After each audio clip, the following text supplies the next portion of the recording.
திக்கு திசை இல்லை என்று அர்த்தப்படுகிறது. பாறைக்குள் இருக்கும் தேரைக்கும் தேவன் படி அளக்கக்கூடியவராக இருக்கிறார். நாம எல்லோரும் இன்றைக்கு பூமிக்குரிய ஒரு அதிகாரத்துக்குள், ஆட்சிக்குள், அரசாங்கத்துக்குள் வந்து விட்டோம். ஆனால் மிருக ஜீவன்கள், பட்சிகள் இன்னும் தேவனுடைய அதிகாரத்துக்குள், ஆட்சிக்குள் நேரடியாக இருக்கிறது. உங்க கொல்லைக்குள்ளே யானை வந்தது என்று சொன்னால் நீங்க போய் சொன்னா கம்ப்ளைண்ட் எடுக்க மாட்டாங்க. உங்கள் வீட்டுக்குள்ளே ஒரு மனிதன் வந்து விட்டான் என்றால் அவன் கைது செய்யப்படுவான். அவைகள் இன்னும் அவருடைய அதிகாரத்துக்குள் இருக்கிறது. ஆனால் இந்த நாளை அவருடைய பிறப்பாக கொண்டாடி கொண்டிருக்கிறோம். கிறிஸ்துவின் பிறப்பை கொண்டாடக்கூடிய இடத்திலே கிறிஸ்தவம் இருக்கிறது. எழுத்தின்படி அவர் இந்த நாள் பிறந்தாரா என்றால் இல்லை, எழுத்தின்படி அல்ல. அவருடைய பிறப்பை நாம நினைவு கூறும்படியாக ஒரு நாளை நாம் நிர்ணயித்திருக்கிறோம். ஆனால் கிறிஸ்துவின் பிறப்பும் கிறிஸ்துவின் மரணமும் ஒவ்வொரு நாளும் நாம் நினைவு கூறக்கூடிய பகுதிகள். கிறிஸ்து நமக்காக பிறந்தார், கிறிஸ்து நம் ஒவ்வொருவருக்காக மரித்தார். நீங்க எந்த மனிதனுடைய பிறந்த நாளிலும் அவனுடைய இறப்பை குறித்து யாரும் பேசுகிறது இல்லை, உலகத்திலேயே கிடையாது. எந்த மனிதனுடைய இறப்பிலும் அவர் பிறந்ததை குறித்து பேசுகிறதில்லை, அவர் வாழ்ந்ததை குறித்து பேசுகிறது உண்டு. ஆனால் இந்த மூன்றும் ஒரு சேர பேசக்கூடிய ஒரே மனிதன் என்றால் இயேசு தான். அவருடைய பிறப்பிலே அவருடைய வாழ்க்கையும், அவருடைய பிறப்பிலே அவருடைய மரணமும் பேசப்படாத ஒரு பிறப்பு அவருக்கு இல்லை. அவருடைய இறப்பிலே அவருடைய பிறப்பையும், அவருடைய இறப்பிலே அவருடைய வாழ்வையும், அவருடைய இறப்பிலே அவருடைய உயிர்த்தெழுதும் பேசப்படுகிற மனிதன் இதற்கு முன்பாக இயேசுவுக்கு முன்பும் இல்லை, இயேசுவுக்கு பின்பும் ஒருபோதும் இருக்க போகிறது இல்லை என்று சொன்னாலும் நாம் இருக்கிறோம். நம்முடைய இறப்பிலே உயிர்த்தெழுதல் பேசப்படுகிறது, நம்முடைய இறப்பிலே நம்முடைய பிறப்பு பேசப்படுகிறது. இவ்வளவு பெரிய ஸ்லாக்கியத்துக்கு தேவன் நம்மை கொண்டு வந்திருக்கிறார். உலகத்துல ஒரு மனிதனுடைய பிறப்பிலும் இறப்பு பேசப்படுகிறதில்லை, இறப்பிலே பிறப்பு பேசப்படுகிறதில்லை. ஆனால் நம்முடைய வாழ்க்கையிலே அதை கொண்டு வரும்படியாக இயேசு பிறந்திருக்கிறார். அந்த நாளை தான் நாம் தியானிக்கும்படியாக இந்த நாளிலே அதிகாலையிலே வந்திருக்கிறோம். லூக்கா எழுதின சுவிசேஷம் 2ஆம் அதிகாரத்தின் 5ஆம் வசனத்தை நாம் வாசிக்க கேட்போம். லூக்கா நாட்டிலுள்ள நாசரேத்திலிருந்து யூதேயா நாட்டிலுள்ள பெத்லகேம் என்னும் தாவீதின் ஊருக்கு போனான்.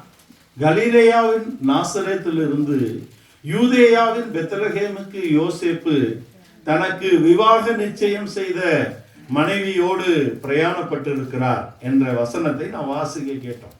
கலிலேயாவில் இருக்கிற நாசரேத்தில் இருந்து யூதேயாவில் இருக்கிற பெத்லகேமுக்கு பிரயாணப்பட்டிருக்கிறார். நீ பெத்லகேமிலே போய் உன் குமாரனை பெற்றெடுக்க வேண்டும் என்று யோசேப்புக்கும் சொல்லல, மரியாளுக்கும் சொல்லப்படவில்லை. அப்படிதான் எனக்கு விவரம் தெரிந்து 2 பேருக்கும் அது அறிவிக்கப்படவில்லை. நீ ஒரு குமாரனை பெறுவாய், அவர் இஸ்ரவேலை ஆளுகை செய்வார், அவர் எல்லாரை காட்டிலும் பெரியவராக இருப்பார், முழு உலகத்தின் பாவத்தை சுமந்து தீர்ப்பார் என்ற தெய்வீக செய்தி அங்கே மரியாளுக்கு சொல்லப்பட்டது. உனக்கு நிச்சயிக்கப்பட்ட பெண்ணை நீ தள்ளிவிட வேண்டாம், அவளிடத்தில் பிறப்பது பரிசுத்தமுள்ளதாய் இருக்கும் என்று யோசேப்புக்கு சொல்லப்பட்டது. ஆனால் ஒரு காலமும் நீங்கள் யூதேயாவிலே போய் பெத்லகேமிலே இந்த பிள்ளையை பெற்றெடுக்க வேண்டும் என்று அவர்களுக்கு சொல்லப்படவே இல்லை. ஆனாலும் தன்னுடைய நிர்ணயத்தின்படியும், தன்னுடைய ஆலோசனையின்படியும், தன்னுடைய முன்குறிப்பின்படியும் தேவன் தம்முடைய குமாரனை யூதேயாவின் எல்லையாகிய பெத்லகேமிலே பிறக்க செய்வது நிச்சயம். நமக்கு அறிவிக்கப்பட்டாலும் அறிவிக்கப்படாவிட்டாலும், நாம் அறிந்திருந்தாலும் அறிந்திராவிட்டாலும், அதை குறித்த ஒரு உணர்வோ, அதை குறித்த ஒரு ஊக்கமோ, ஒரு வைராக்கியமோ நம்முடைய வாழ்க்கையிலே இல்லாவிட்டாலும், தேவன் நாம் ஒவ்வொருவரையும் சிருஷ்டித்ததின் நோக்கத்தையும், ரட்சித்ததின் நோக்கத்தையும், இங்கு கொண்டு வந்து நம்மை அபிஷேகித்ததின் நோக்கத்தையும் நிறைவேற்ற அவர் நல்லவராக வல்லவராக இருக்கிறார். யோசேப்பு அறிந்திருந்தாலும் அறிந்திராவிட்டாலும், மரியாளுக்கு அறிவு அதை குறித்து இருந்தாலும் இல்லாவிட்டாலும், இயேசு பெத்லகேமிலே பிறப்பது நிச்சயம், அது முன்குறிக்கப்பட்டு விட்டது. மீகா தீர்க்கதரிசி சொல்லுகிறான், யூதாவில் உள்ள 1000களுக்குள் சிறியது பெத்லகேம். வெறும் பெத்லகேம்னா இன்னொரு பெத்லகேமை காட்டுறதுக்கு அறிவியல் நிபுணர்கள், ஆராய்ச்சியாளர்கள், வரலாற்று ஆராய்ச்சியாளர்கள் இருக்கிறாங்க. வேற ஒரு பெத்லகேமை காட்டுவாங்க. அதனால தான் தேவன் தெளிவாக அதுக்கு இன்னொரு பேரும் அங்கே எழுதி இருக்கிறார். எப்ராத்தா எனப்பட்ட பெத்லகேமே, நீ மாற்றியெல்லாம் பேச முடியாது, நீங்கள் மாற்றியெல்லாம் நடக்க முடியாது. அவர் ரெண்டு ஆதாரங்கள், ரெண்டு என்றாலே சாட்சி தான். ஒன்று என்றால் தேவன், தேவன் ஒருவரே, மனுஷருக்கும் தேவனுக்கும் மத்தியஸ்தரும் ஒருவரே, மனிதனாக வந்த இயேசு கிறிஸ்து அவரே. ஒன்று என்றால் தேவன், ரெண்டு என்றால் சாட்சி. நியாய பிரமாணத்துக்கு விரோதமாகவும் நீதியின் பிரமாணத்துக்கு விரோதமாகவும் செய்யக்கூடிய எந்த அக்கிரமத்துக்கும் அநியாயத்துக்கும் எதிராக 2, 3 சாட்சிகளினாலே அது உறுதிப்படுத்தப்பட்டால் அவன் தண்டிக்கப்பட வேண்டும். 2 என்றால் சாட்சி. 3 என்றால் தேவன், திருத்துவ தேவன். 3 என்றால் திருத்துவ தேவன். நம்முடைய தேவன் ஏன் திருத்துவராக இருக்கிறார் தெரியுங்களா? பிதாதான் குமாரனாக வந்தார், குமாரதான் பரிசுத்தாவியாய் வந்தார் என்று குழப்பிக் கொண்டு இருக்கக்கூடாது. அதுதான் இது, இதுதான் அது, இவர்தான் அவர், அவர்தான் இவர் என்றெல்லாம் இல்லை. தேவன் ஒருவரே. ஆனால் ஒன்றான மெய்தேவன் தன்னை திருத்துவராக ஏன் பிரித்து கொண்டார் என்று ஒரு மனிதன், ஒரு கிறிஸ்துவை பற்றி கொண்டவனை நோக்கி கேட்டால், இன்றைக்கு கிறிஸ்தவம் அதற்கு தன்னுடைய பிள்ளைகளை அறிவார்ந்த சமூகமாக எழுப்பி இருக்கிறதா? இப்படி ஒரு ஆள் கேட்குறாங்க. ஒரே கடவுளுங்கிறீங்க, அப்புறம் பிதாங்கிறீங்க, குமாரங்கிறீங்க, பரிசுத்தாவிங்கிறீங்க, என்னங்க விஷயம்னு கேட்டால் நம்மகிட்ட பதில் இருக்கிறதா? ஏன் தேவன் தன்னை திருத்துவனாக பிரித்து கொண்டார்? தேவன் திருத்துவமாக இருக்கிறது போல மனிதனும் திருத்துவனாக இருக்கிறான் இல்லையா? ஆவி, ஆத்ம, சரீரம் மூன்றும் சேர்ந்தவன் தான் மனிதன் இல்லைங்களா?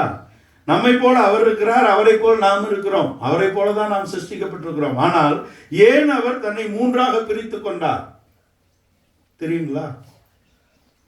பலி, பலியை அங்கீகரிக்க ஒரு தேவன் வேண்டும். அதான் பிதாவாகிய தேவன். ஒரு பலி வேண்டும், அது குமாரனாகிய இயேசு கிறிஸ்து. பலியும் அவரே, பலிபீடமும் அவரே. அதை செலுத்த ஒரு ஆசாரியன் வேணும், அது பரிசுத்த ஆவியானவர். தேவனுக்கு ஒப்பானவர் என்றால் அது குமாரன், தேவனுடைய குமாரனுக்கு ஒப்பானவர் என்றால் அது பரிசுத்த ஆவியானவர். இப்போ தேவன் தன்னை எதற்காக மூன்றாக பிரித்து கொண்டார்? நமக்காக தான். ஆதாம் விழுந்தாலும் விழாவிட்டாலும் இயேசு கிறிஸ்து பூமியிலே தோன்றி இருப்பார். ஏனென்றால் அவருடைய பலியினால் தான் நாம் பரிபூர்ணமாக்கப்படுகிறோம். ஆதாம் விழுந்ததினால் தான் இயேசு வந்தாரா? திடீர் பிளானா? அல்ல.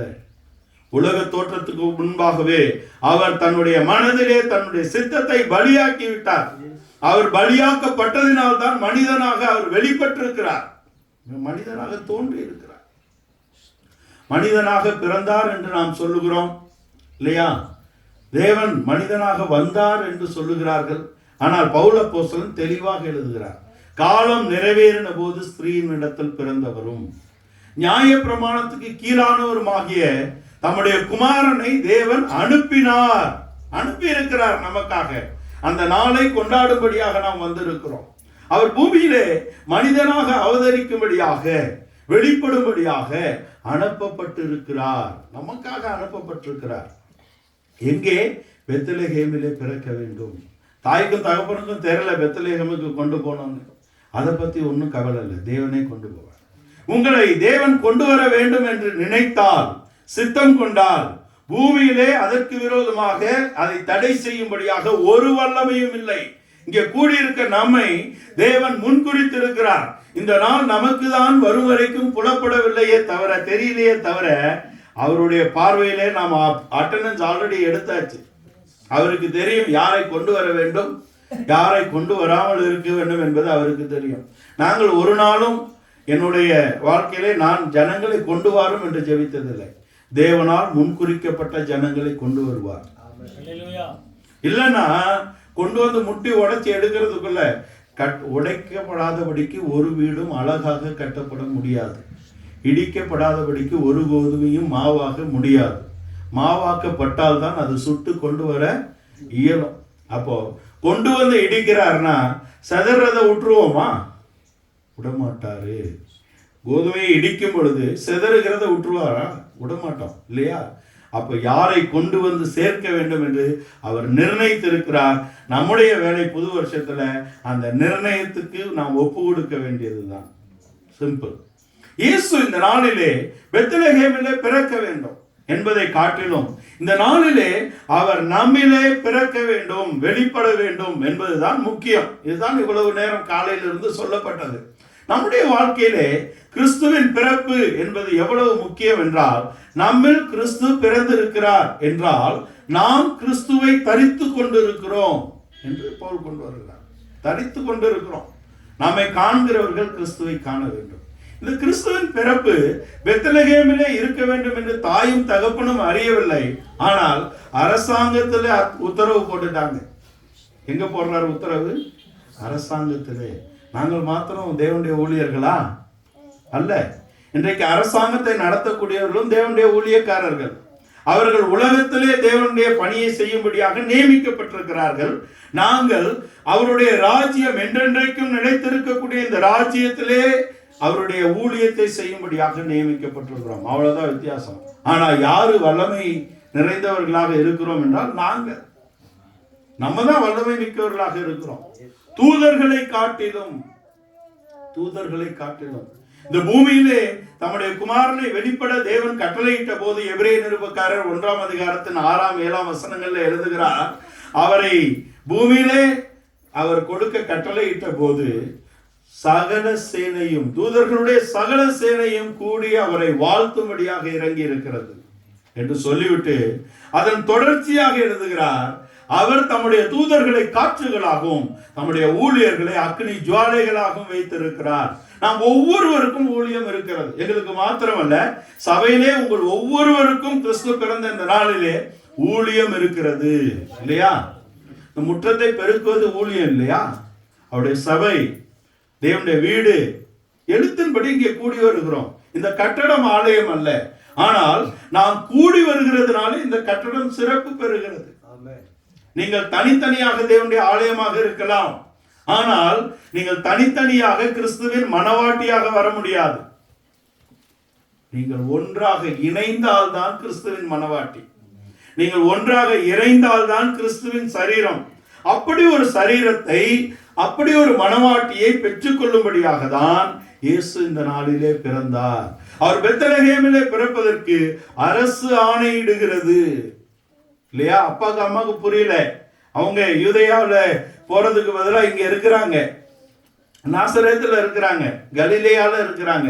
கலிலேயா என்பது புறஜாதிகளுடைய தேசம், புறஜாதிகளுடைய இடம் என்று ஏசாயா தீர்க்கன் 9ஆம் அதிகாரத்தின் முதல் வசனத்திலே எழுதப்பட்டிருக்கிறது. முதல் வசனத்திலே அது புறஜாதிகளுடைய இடம். அதனாலதான் நாசரேத்திலிருந்து மேசியா வந்திருக்கிறார், வந்து பாருங்கயான்னு சொன்னப்ப, நாசரேத்துல இருந்தா, கலிலேயால இருந்தா நன்மை பிறக்கும்னு நினைக்கிறீங்க? இதுதான் இஸ்ரவேலருடைய கேள்விகளாக இருந்திருக்கு. அங்கிருந்தாயா வருவாரு? அது புறஜாதிகளுடைய ஊரா இருக்குதே. அவர் யூதேயாவில் இல்ல பிறக்க வேண்டும், பெத்லகேமில் இல்ல வெளிப்பட வேண்டும். இந்த பெத்லகேமில் அவர் பிறக்கும்படியாக அரசு ஆணையிட்டிருக்கிறது. அவர்கள் யூதா கோத்திரத்திலே தாவீதின் வழியிலே யோசேப்பு வந்ததினாலே அவர்கள் அங்க போக வேண்டிய கட்டாயத்தை தேவன் உண்டாக்குகிறார். நம்முடைய வாழ்க்கையிலே நம்மை தேவன் தெரிந்து கொண்ட நாள் முதற்கொண்டு அவருடைய கரத்தை நீங்கள் பிடிக்க எத்தனித்த போது அவர் உங்களை கரத்தை பிடித்திருக்கிறாரே, அந்த நாள் முதற்கொண்டு அவருடைய சித்தத்தின்படிதான் உங்களை கொண்டு செல்வார். என்னுடைய வாழ்க்கையில தேவனுடைய சித்தம் இல்லாதபடிக்கு அனாவசியமாக நான் ஒருவரை சந்திப்பதே கிடையாது. ஒரு மனிதனை நாம் சந்திக்கிறோம் என்றால் அது தேவனுடைய சித்தத்தின்படி இருக்க வேண்டும். அது நமக்கு ஒரு படிப்பினையாக இருக்கும், அது நமக்கு ஒரு உறுதுணையாக நம்முடைய வாழ்க்கைக்கு, ஆவிக்குரிய வாழ்க்கைக்கு இருக்கும் என்பதை இந்த நாளில் தெரிந்து கொள்ள வேண்டும். இவர்கள் போகாவிட்டாலும் அரசு ஆணையின்படி பெத்லகேமுக்கு கொண்டு போகிறார்கள். நான் நேற்றைக்கும் நான் பேசும்பொழுது சொன்னேன், பெத்லகேம் என்பது அன்பின் வீடு. பெத்லகேம் என்பது அது ஈசாயின் குடும்பம் என்பது அன்பின் வீடாக இருக்கிறது. தேவனை துதிக்கக்கூடிய ஒரு இடம். அன்பினால் தான் நாம் தேவனை துதிக்க முடியும். யூதேயாவில் தான் தேவனை அறிய முடியும் என்று சங்கீதக்காரன் எழுதுகிறான். சங்கீதம் 76 யூதாவிலே தேவன் அறியப்பட்டவர். இஸ்ரவேலில் அவருடைய நாமம் பெரியது. எலியா, எலிசா போன்ற கில்லாடிகள்லாம் இருக்கிறாங்க, ஆனா அல்ல, யூதாவிலே தேவன் அறியப்பட்டவர். தேவனை அறிகிற ஒரு கூட்டம் என்றது ரெமனன்ட், ஒரு எண்ணிக்கைக்குரிய கூட்டம். அதுதான் தேவனை அறிய வேண்டியபடி அறிந்திருக்கிறது. அறிய வேண்டியபடி அறியாமல் இருப்பதும், சரியானதை தவறாக புரிந்து கொள்வதும், தவறானதை சரியாக புரிந்து கொள்வதும் தான் துருபதேசம். அதிலே ஒரு பெரும் கூட்டம் சீரழிந்து கொண்டிருக்கும் பொழுது ஒரு ரெமனன்ட், ஒரு சிறிய கூட்டத்தை தேவன் தேர்ந்தெடுத்திருக்கிறார். அந்த சிறிய கூட்டத்திலே நீங்களும் நானும் இன்றைக்கு அவருடைய பிறப்பை நாம் தியானித்துக் கொண்டிருக்கிறோம். பெத்லகேம் என்பது சிறிய ஊர், யூதேயாவில் இருக்கக்கூடிய ஆயிரங்களிலே சிறியது பெத்லகேம், எப்ராத்தா என்ற பெத்லகேம். அந்த சிறியதிலே நம்முடைய பெரிய தேவன் மனிதராய் அவதரித்திருக்கிறார். பிறப்பு, ஸ்திரீயின் இடத்தில் பிறந்தவன், வாழ்நாள் குறைந்தவன், வருத்தம் நிறைந்தவன் என்று யோபு சொல்லுகிறான். ஸ்திரீயின் இடத்தில் பிறக்கக்கூடிய பிறப்பு என்று நாம் அதை சாதாரணமாக கடந்து போய் விடுகிறோம். அந்த வார்த்தையின் ஆழம் தெரிந்துதான் அது மொழிபெயர்க்கப்பட்டிருக்கிறது. ஸ்திரீயின் இடத்தில் பிறக்கக்கூடிய பிறப்பு என்பது ஒரு அவமான சின்னம். ஏன் அது ஸ்திரீயின் இடத்தில் பிறந்த பிறப்பு என்று குறிப்பிடப்பட்டிருக்கிறது என்றால், அவங்களுக்கு இன்னும் அங்க சரிவர திருமணம் முடியவில்லை. ஆனால் இஸ்ரவேலின் கணக்கிலே நிச்சயித்தாலே அவள் மனைவிதான் என்றாலும் அந்த பிறப்பிலே ஒரு அவமானத்தை அவர் சுமந்திருக்கிறார் நம்முடைய கர்த்தர். ஒருவரும் சேரக்கூடாத ஒளியில் வாசம் செய்கிற தேவன், பூமியின் ஒரு மகிமையும் அவருடைய மகிமையை எட்டுவதற்கு சிந்திக்க கூட முடியாத அளவிற்கு மகிமை பொருந்திய தேவன், சர்வ வல்லமை பொருந்திய தேவன், அவர் ஒரு ஸ்திரீயினிடத்தில் பிறந்திருக்கிறார். வருத்தம் நிறைந்த ஒரு பிறப்பிலே அவர் பிறந்திருக்கிறார். நம்முடைய வருத்தங்களை நீக்கும்படியாக, நம்முடைய குறைவுகளை நீக்கும்படியாக. யோபு கிறிஸ்தவன் சொல்லுகிறான், ஸ்திரீயினிடத்தில் பிறந்தவன் வாழ்நாள் குறைந்தவன், வருத்தம் நிறைந்தவன், அவன் நிர்வாணியாய் பிறந்து நிர்வாணியாக போகிறான் என்று சொல்லுகிறான். நான் போனால் திரும்பி வராத தேசத்துக்கு போகிறேன் என்று சொல்லுகிறான். அவ்வளவு வருத்தமான ஒரு பிறப்பையும் இறப்பையும் மாற்றும்படியாக இயேசு இந்த நாளிலே வந்திருக்கிறார். நான் நிர்வாணியாய் வந்தேன், நிர்வாணியாய் போகிறேன் என்று யோபு சொல்றார். பூமியிலே சொல்றாங்க, ஒன்னும் கொண்டு வரவில்லை, ஒன்னும் கொண்டு செல்லவில்லை என்று அப்போஸ்தலனும் எழுதுகிறார். அதெல்லாம் சரிதான். நிர்வாணியாய் வந்த நாம் இனி நிர்வாணியாய் போகாதபடிக்கு தேவன் பிறந்திருக்கிறார். நிர்வாணியாய் வந்து நிர்வாணியாய் போகிறேன் என்று யோபு சொல்லுகிறான். ஆனால் நீங்களும் நானும் நிர்வாணியாக வந்து ஒரு காலம் நிர்வாணியாக போகிறது இல்லை. நமக்கு ரட்சிப்பின் வஸ்திரத்தை கொடுத்திருக்கிறார், நமக்கு நீதியின் சால்வையை போர்த்துகிறார், துதியின் உடை நமக்கு கொடுக்கப்பட்டிருக்கிறது, பொற்சரிகையினால் நம்மை அலங்கரிக்கிறார், சித்திர தையலாடையை நமக்கு தந்திருக்கிறார், ஒரு பொன் வஸ்திரம் நமக்கு வைக்கப்பட்டிருக்கிறது, சுத்தமும் பிரகாசமான மெல்லிய வஸ்திரம் நமக்கு ஆயத்தமாக்கப்பட்டிருக்கிறது. வெளிப்படுத்தின விசேஷம் 19ஆம் அதிகாரத்திலே இதோ ஆட்டுக்குட்டியானவரின் கல்யாணம் வந்தது, மணவாட்டி தன்னை ஆயத்தப்படுத்துகிறார், சுத்தமும் பிரகாசமான மெல்லிய வஸ்திரம் அவளுக்கு கொடுக்கப்பட்டது. இது பரிசுத்தவான்களின் நீதிகளே என்று தமிழில் எழுதப்பட்டிருக்கிறது. மலையாளத்திலே இது பரிசுத்தவான்களின் நீதியின் பிரபத்திகளே என்று எழுதப்பட்டிருக்கு. நீதியின் பிரபத்திகள் என்பது நீதியின் கிரியைகள். நம்முடைய நீதியின் கிரியைகள் நமக்கு மெல்லிய வஸ்திரமாக கொடுக்கப்பட போகிறது. 7 அருமையான வஸ்திரங்கள். இனி ஒரு காலம் கிறிஸ்துவை அறிந்தவன், கிறிஸ்து ஒருவனுக்குள் பிறந்தால் அவன் நிர்வாணியாய் வந்து நிர்வாணியாய் போகிறது இல்லை. இனி உலகத்தார் வந்த வழியிலே போய் திரும்பி வராத உலகத்துக்குள் அவன் பிரவேசிப்பது இல்லை. யோபு சொல்லுகிறான், போனால் வராததும் திரும்பி வராதுமான தேசத்துக்கு நான் போகும் முன்னே சற்று அமர்ந்துரும் ஐயா, என்ன நீர் டிஸ்டர்ப் பண்ணாதீங்க கடவுள்கிட்ட சொல்ற. அப்படி ஒரு இடத்துல தேவன் நம்மை வைக்கவில்லை. நமக்கு சமாதான காரணராய் அவர் பிறந்திருக்கிறார். நமக்கு சமாதானத்தை உண்டு பண்ணும் ஆக்கினை அவர் மேல் வைக்கப்பட்டு அவர் பிறந்திருக்கிறார். தேவன் அவரை அனுப்பினார் என்று கலாத்திய நிருபக்காரர் எழுதுகிறார். காலம் நிறைவேறின போது, காலம் நிறைவேறின போதுனா என்ன காலம்? என்ன காலம் நிறைவேறி இருக்கு? ஒரு 120 பேர் ஆயத்தமாகி விட்டார்கள். மேல் வீட்டிலே அவருடைய அனுக்கிரகத்தின் அருளாகிய பரிசுத்த ஆவியை அவர் ஊற்றுவதற்கு 120 பேர் பிறந்து விட்டார்கள். முழு இஸ்ரவேலை தள்ளாதபடிக்கு ஒரு 120 பேர் அந்த இஸ்ரவேலிலே தெரிந்து கொள்ளப்பட்டவர்கள் பிறந்திருக்கிறார்கள். இந்த காலத்துக்கு தான் அவர் வெயிட் பண்ணிட்டு இருக்கிறார். காலம் நிறைவேறின போது ஸ்திரீயின் இடத்தில் பிறந்தார் என்றால் உலக தோற்றத்துக்கு முன்பாக முன்குறிக்கப்பட்ட 120 பேர் அங்கே பிறந்திருக்கிறார்கள். 121வது ஆளும் ரெடி ஆயிட்டார். பவுல் ஆயத்தமா இருக்கிறார். அந்த காலம் நிறைவேறிவிட்டது. நம்முடைய காலத்தை தேவன் கருதி வைத்திருக்கிறார். நம்முடைய காலங்கள் அவருடைய கரத்திலே துல்லியமாக இருக்கிறது. இதுதான் காலம் நிறைவேறின போது கிறிஸ்து ஸ்திரீயின் இடத்தில் பிறந்திருக்கிறார் என்று சொல்லப்படும். அனுப்பினார் என்று எழுதுகிறார். எங்கே அனுப்பினார்? பெத்லகேமிலே பிறந்த தேவன் அவர் அனுப்பப்பட்டார் என்று கலாத்திய நிருபக்காரர் எழுதுகிறார். பெத்லகேமிலே அவர் அன்பினால் வெளிப்பட்டிருக்கிறார். நான் நேற்றே சொன்னேன், யூதாவின் கோத்திரத்தில் அவர் 10வது தலைமுறை. 10 என்றால் அன்பு. கற்பனையின் பொருள் என்னவெனில் சுத்தமான இருதயத்திலும் நல்மனசாட்சியிலும் பிறக்கக்கூடிய அன்பு. அந்த அன்பின் ஆழம், அகலம், நீளம் என்பது இந்த பெத்லகேமியனாகிய ஈசாயின் வீட்டில் வெளிப்பட்டிருக்கிறது. அதான் தாவீது. இந்த புதிய ஏற்பாடு ஆரம்பிக்கும் போது தாவீதின் குமாரனும் ஆபிரகாமின் குமாரனும் தாவீதின் குமாரனும் ஆகிய இயேசு கிறிஸ்துவுடைய வம்ச வரலாறு. ஆபிரகாம் என்றால் 26:4 ஆதியாகமம் 26:4. ஆபிரகாம் என் சொல்லுக்கும் என் விதிக்கும் என் கட்டளைக்கும் என் நியமங்களுக்கும் எல்லாவற்றுக்கும் கீழ்ப்படியக்கூடியவன் ஆபிரகாம். ஆபிரகாம் என்றால் கீழ்ப்படியக்கூடியவன். அப்ப ஆபிரகாமின் குமாரன் என்றால் இயேசு முழுவதும் கீழ்ப்படியக்கூடியவர். அவர் குமாரனா இருந்தும் பட்ட பாடுகள் என்றால் பாடுகளுக்கு தன்னை ஒப்பு கொடுக்கும்படியான கீழ்ப்படிதல் அவருக்குள் இருக்கிறது.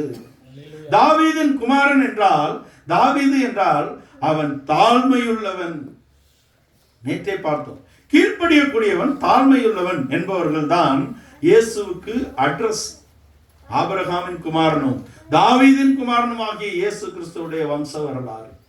இந்த ஆபிரகாமின் குமாரன், இந்த தாவீதின் குமாரன், இந்த பெத்லகேம் என்னும் அன்பிலே அவர் நம்மை அன்பு கூர்ந்து பிறந்திருக்கிறார் என்பதுதான் இந்த காலை வேளையின் மேன்மையாக இருக்கிறது. அவருடைய பிறப்பின் மேன்மை என்ன?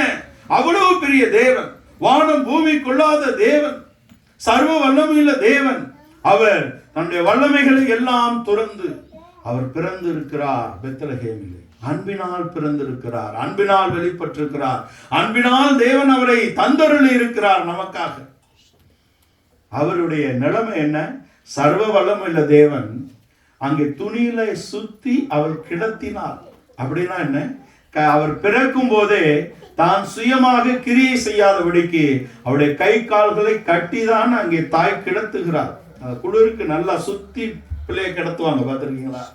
தன் சர்வ வல்லமை பொருந்திய தேவன் தன்னுடைய கிரியைகளை எல்லாம் அடக்கி தன்னுடைய வல்லமையை முற்றிலும் துறந்து தன்னுடைய மகிமையெல்லாம் துறந்து இங்கு மனிதனாக பிறந்திருக்கிறார். அவர் கிரியை செய்யக்கூடிய காலம் இருக்கும் வரைக்கும் அவர் அப்படித்தான் இருந்தார். 30 வருஷம் எங்க இருந்தார் என்ற கேள்விதான் இன்றைக்கு உலகத்திலே பெரிய புத்திசாலிகள் ஞானிகள் கேட்கக்கூடிய கேள்வியாக இருக்கிறது. இந்த 30 வருடத்தை ஒரே வசனத்துக்குள் அடக்கக்கூடிய ஞானம் என்பது தேவ ஞானம். மனிதன் செய்யக்கூடாதை தேவனே செய்யும்படிக்கு தம்முடைய குமாரனை பாவ மாம்ச சாயலாகவும் பாவத்தை போக்கும் பலியாகவும் தந்து மாம்சத்திலே பாவத்தை ஆக்கினைக்குள்ளாக தீர்த்தார் என்று இயேசுவின் 30 வருட வாழ்க்கையை ஒரே வசனத்துக்குள் அடக்குகிறார் ரோம நிருபக்காரர் 8ஆம் அதிகாரத்தில். முதல் 3 வசனங்களில் அதை அடக்கி விடுகிறார். ஒரே வசனம் தான் 30 வருஷத்துக்கு அடங்கி இருந்தார். எதற்கு? நியாய பிரமாணத்துக்கு கீழ்பட்டிருந்தார். பிதாவின் பிரமாணத்துக்கு அடங்கி இருந்து நம் மேல் வரக்கூடிய ஆக்கினையை முழுவதும் ஏற்றுக்கொள்ளும்படியாக பிறந்திருக்கிறார். இயேசு பிறந்தார்.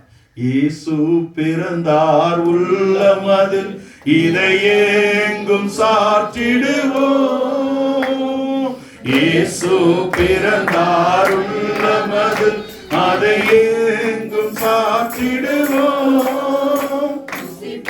குடிப்போம் தேவராஜ்யமல்ல மரணாவியில் மகிழ்வோம். புசிப்போம் குடிப்போம் தேவராஜ்யமல்ல மரணாவியில் மகிழ்வோம். மரணாவியில் மகிழ்வோம்.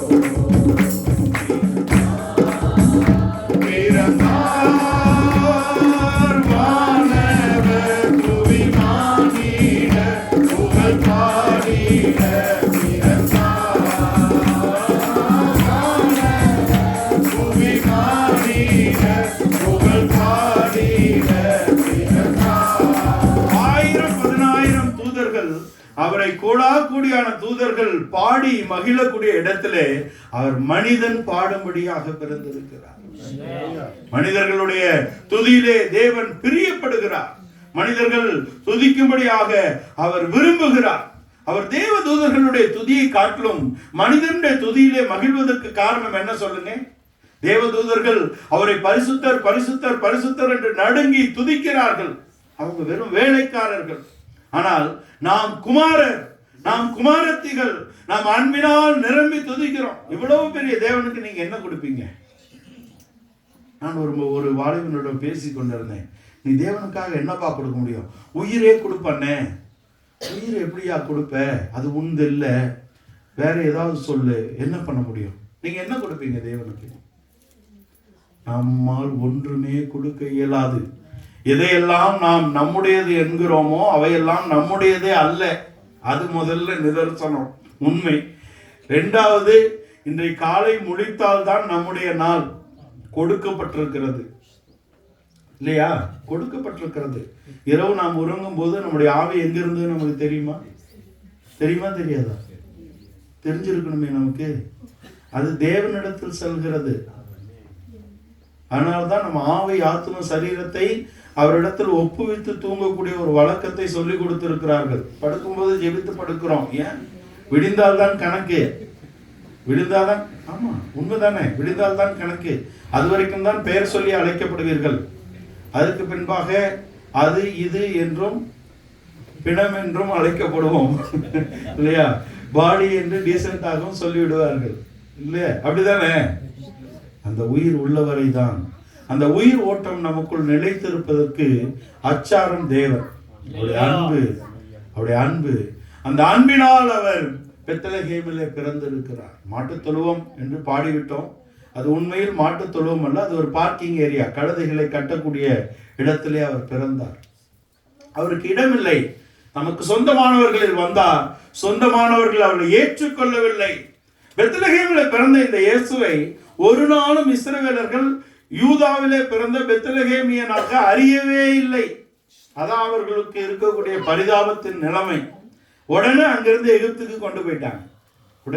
அவரை எகிப்துக்கு கொண்டு போயிட்டாங்க. அவர் எகிப்துக்கு கொண்டு போனோன்னு தான் பார்க்க வந்த ஆட்கள் பிள்ளையை சந்தித்து தங்கம் கொடுத்துட்டு போயிருக்காங்க இல்லையா? ஆமா தானே?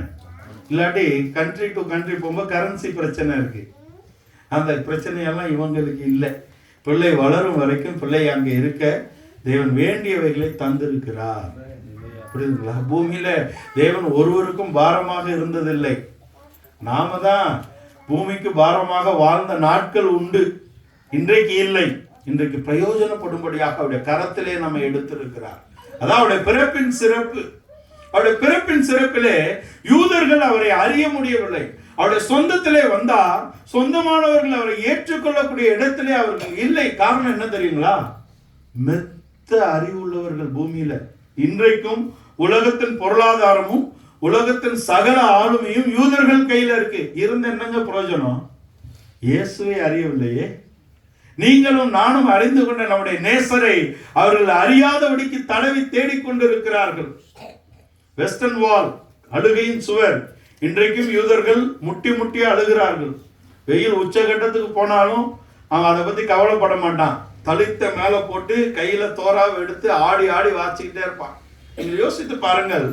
நான் எப்பிராயீமை தள்ளினது முதல் அவனுக்காக துக்கித்து கொண்டிருக்கிறேன் அப்படிங்கிறார் தேவன். இஸ்ரவேல் இல்ல, எப்பிராயீமை தள்ளினதுக்கு அப்புறம் எனக்கு ரொம்ப துக்கம், அவனுக்காக நான் வேதனைப்படுறேன், அவனுக்காக நான் துக்கம் கொண்டாடுகிறேன் என்று தேவன் சொல்லுகிறார். ஒரு பக்கம் இஸ்ரவேலர்கள் அழுகையின் சுவற்றிலே முட்டி முட்டி அழுது கொண்டிருக்கிறார்கள் மேசியாவுக்காக. ஆனா ஒரு பக்கம் தேவன் அவருடைய ஜனத்துக்காக அழுகிறார். தேவனுடைய ஜனங்கள் அவருக்காக அழுகிறார்கள். இதுல எதுலையுமே நமக்கு சம்பந்தம் இல்லைங்க. நம்மளை கொண்டு வந்து சிங்காசனத்துக்கு ஆயத்தப்படுத்தி கொண்டு இருக்கிறார். நாம் எவ்வளவு பெரிய ஆட்கள்னு நமக்கு முதல்ல தெரியணும் இல்லைங்களா? நாம் யார் என்று நமக்கு தெரியாததுதான் நம்முடைய பிரச்சனையே. நம்ம யாருன்னு நமக்கு தெரியாததுதான் நம்முடைய பிரச்சனை. நம்ம யாருன்னு நமக்கு தெரியணும் இல்லையா? நாம் தேவனுடைய மனவாட்டி. மணவாளன் எத்தகையவராக உள்ளாரோ, எப்படி இருக்கிறாரோ, எத்தகையவராக உள்ளாரோ அதை போலவே இருக்கும்படியாக சிருஷ்டிக்கப்பட்டிருக்கிறோம், அழைக்கப்பட்டிருக்கிறோம், அபிஷேகிக்கப்பட்டிருக்கிறோம். அதான் நோக்கம். அவருடைய பிறப்பின் தன்மை என்பது நம்மை தமக்கு முன்பாக மனையாக நிறுத்த விரும்புகிறார், மணவாட்டியாக நிறுத்த விரும்புகிறார். அதான் இதுல சம்பந்தமே இல்லை. நம்மை கொண்டு வந்திருக்கிறார். அங்கிருந்து எகிப்துக்கு கொண்டு போயிட்டாங்க, அங்கிருந்து அவரை கலிலேயாவுக்கு கொண்டு வந்துட்டாங்க. யார் வரா? கலிலேயால இருந்து இயேசு. பவனியும் நம்ம பார்க்கிறோம். பவனியில அங்க லவுட் ஸ்பீக்கர் போட்டு பாடுது பிள்ளைங்க எல்லாம், தாவீதின் குமாரன் வரார், ராஜா வரார் அப்படின்னு பாடுறாங்க. கூட்டத்துல ஒரு ஆளு, யாருப்பா வர்றாருன்னா, இந்த கலிலேயால இருந்து, நாசரேத்துல இருந்து ஒருத்தர் ஊழியம் செஞ்சாரே அந்த இயேசு வராரு அப்படின்னா, அவன் காதுகள் அடைக்கப்பட்டிருக்கிறது, அவன் கண்கள் குருடாக்கப்பட்டிருக்கிறது. ஆவிக்குரிய ரீதியிலே இயேசுவை அவர்கள் காண முடியவில்லை. ஆனால் நீங்களும் நானும் இயேசுவை அறிந்து கொள்ளும்படியான வெளிச்சம் நமக்குள் உதித்திருக்கிறது. இருள் அதிகாரத்திலிருந்து வெளிச்சத்தை பிரகாசிக்க சொன்ன தேவன் நம்முடைய முகத்துள்ள அறிவாகிய ஒளியை உங்களுடைய இருதயத்திலும் என் இருதயத்திலும் பிரகாசிக்க செய்திருக்கிறார். அதனாலதான் உலகத்தான் நமக்கு வர பிரச்சனைகளை கண்டால் பயந்து விடுகிறான். நமக்கு அந்த பயம் இல்லை. நமக்கு பிரச்சனை இல்லையா? பயம் இல்லையா? பயம் இல்லை, பிரச்சனை இருக்கு. அதுதான் அப்போஸ்தலனாகிய பவுல் சொல்றார், இந்த மகத்துவம் உள்ள வல்லமை எங்களால் உண்டாயிராமல் தேவனால் உண்டாயிருக்கிறது என்று அறியும்படிக்கு இந்த பொக்கிஷத்தை இந்த மண் பாண்டத்திலே பெற்றிருக்கிறோம். அந்த பொக்கிஷம் அவருடைய அபிஷேகம், அவருடைய ஆவி நமக்கு ஊற்றப்பட்டிருக்கிறது. அவருடைய அன்பை நம்முடைய இருதயத்திலே பரிசுத்த ஆவியின் மூலமாக ஊற்றி இருக்கிறார். இந்த நம்பிக்கை நம்மை வெட்கப்படுத்தாது. இந்த ஆவியை ஆதாம் இழந்து விட்டான். அவர் ஒருவனை அல்லவா சிருஷ்டித்தார், ஆவி அவனுக்குள் பரிபூர்ணமாக இருந்தது. பின்ன ஏன் ஒருவனை சிருஷ்டித்தார் என்று மல்கியா எழுதுகிறார் 2:15. பின்ன ஏன் ஒருவனை சிருஷ்டித்தார்? ஆவிக்குரிய சந்ததியை பெற்றெடுக்கும்படியாக தானே. யார் உங்க அப்பா? யார் உங்க அப்பா? இவ்வளவு பெரிய சத்தம். யார் உங்க அப்பா? ஏசப்பா. சத்தமா ஒரு அல்லேலூயா சொல்லுங்க. ரொம்ப தப்பு. யார் உங்க அப்பா? என்னப்பா இப்படி இருக்கிற? நான் கிறிஸ்துவுக்குள் பெற்றெடுத்த என் குமாரனாகிய ஒனேசிமுஸுக்காக இதை நான் எழுதுகிறேன். நான் கிறிஸ்துவுக்குள் பெற்றெடுத்த என் குமாரனாகிய தீமோத்தேயுவே, நீ சத்தியத்துக்கு ஏற்றவனாக வாழ்ந்து கொள். கிறிஸ்து உங்களில் உருவாகும் அளவும் நான் பிரசவ வேதனைப்படுகிறேன் என்று பவுல் சொன்னார். தீமோத்தேயுக்கு யார் அப்பா? ஏசப்பாவா? பவுல் அப்பாவா? உங்களுக்கு யார் அப்பா? திரும்ப சொல்றீங்களே, இருக்கிறார் உங்க அப்பா. அதுக்குதான் நேற்று சொன்ன எபிரேயர் 13:17 இல்லையா? நாங்கள் பெற்றெடுக்கிறோம். அதுக்கு கிறிஸ்துவின் சிந்தை எங்களுக்கு கையளிக்கப்பட்டிருக்கிறது. கிறிஸ்துவின் அன்பு எங்களை நெருக்கி ஏவுகிறது.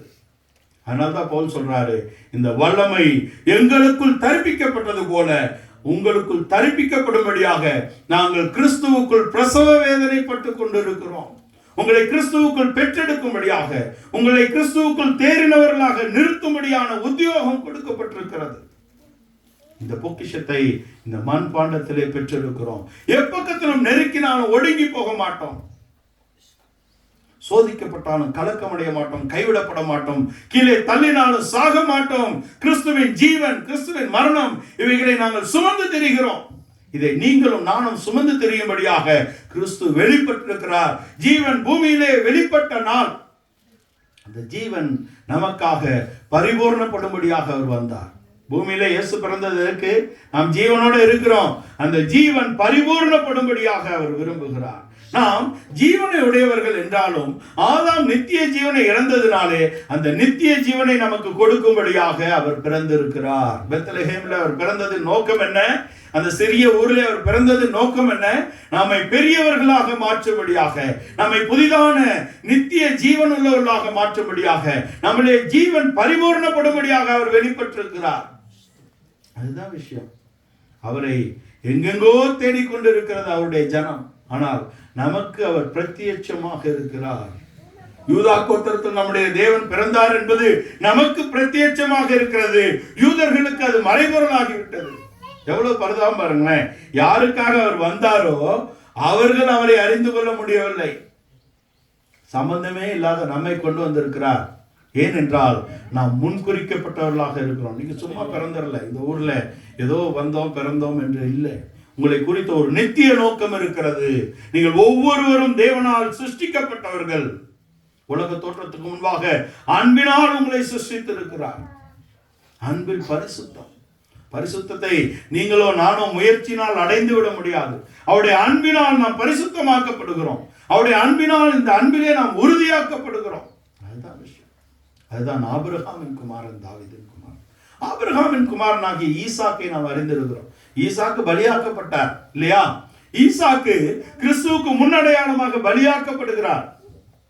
கொண்டு போய் பலியிட்டாரா இல்லையா? ஆபிரகாம் ஈசாக்கை வெட்டினாரா இல்லையா? ஈசாக்கு மரித்தாரா இல்லையா?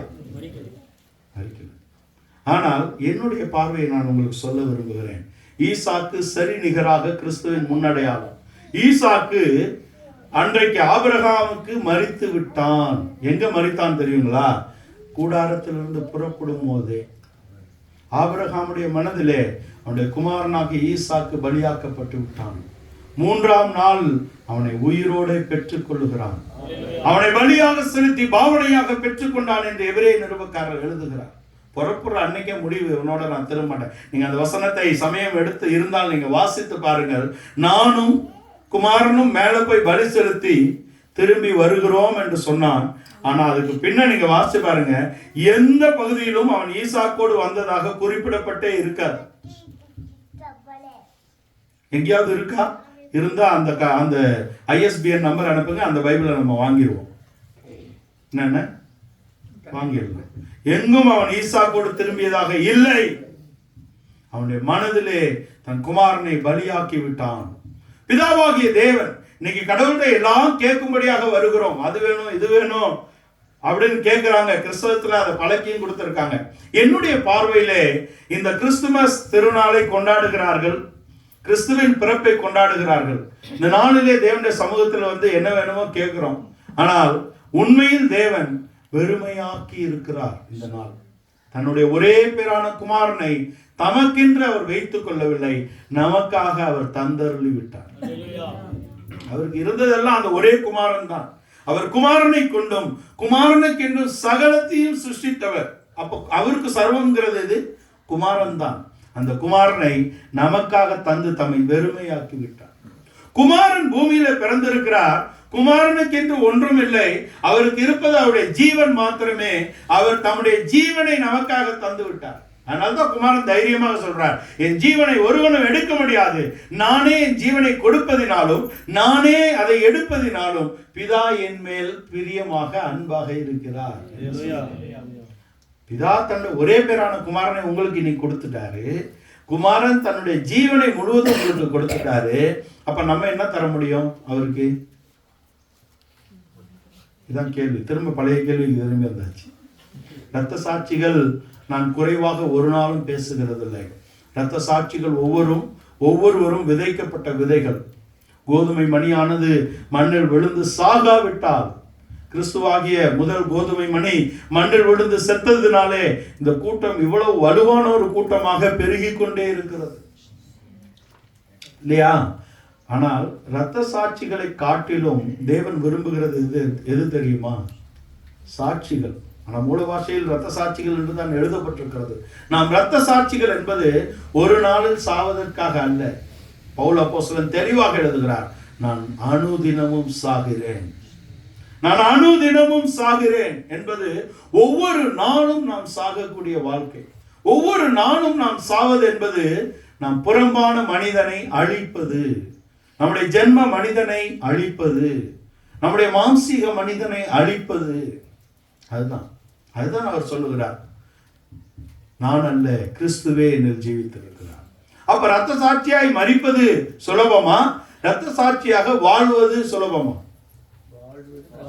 வாழ்வதுதான் கஷ்டம், மரிப்பது சுலபம்.